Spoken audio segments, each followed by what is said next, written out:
BJP कार्यालय पे सुबह का दिनचर्या ये था कि मैं सुबह 6 बजे घर से निकलता था, पार्टी कार्यालय जाता था, ताला खुलता था।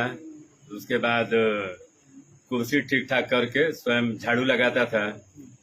झाड़ू उड़ू लगाने के बाद फिर मैं घर आता था और स्नान ध्यान करके पुनः कार्यालय चला जाता था देर रात्रि तक।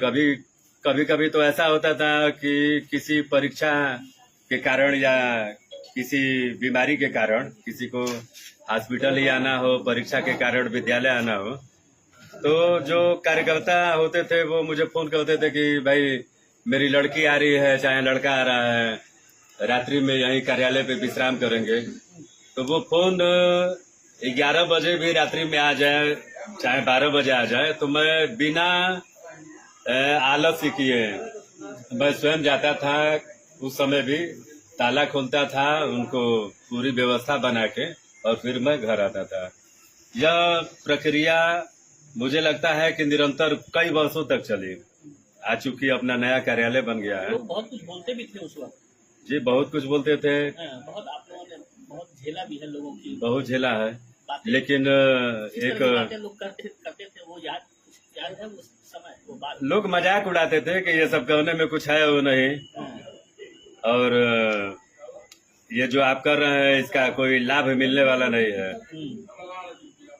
तो चूंकि आदमी हर विषय को नजरअंदाज करता था, मन में कार्यकर्ता का भाव था, तो कार्यकर्ता के भाव के नाते, चूंकि संघ का मैं स्वयंसेवक हूँ और संघ में स्वयं की प्रेरणा से काम करने वाला ही स्वयंसेवक होता है, इस भावना के साथ निरंतर चाहे कोई भी काम रहा हो, झाड़ू लगाना हो, कार्यालय बंद करना हो, खोलना हो, मंच का संचालन करना हो, माने किसी भी क्षेत्र में अगर लगाया जाए संगठन के द्वारा तो बखूबी उसका निर्वहन होता था।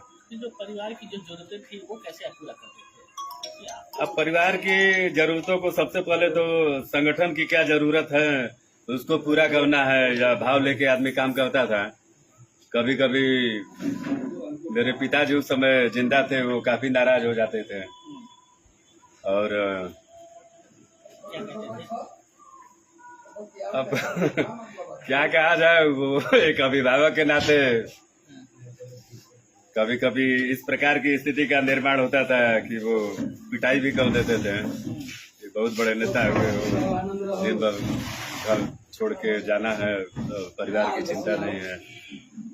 लेकिन कभी कभी आंखों में आंसू भी आ जाते थे, लेकिन अकेले उस चीज को आदमी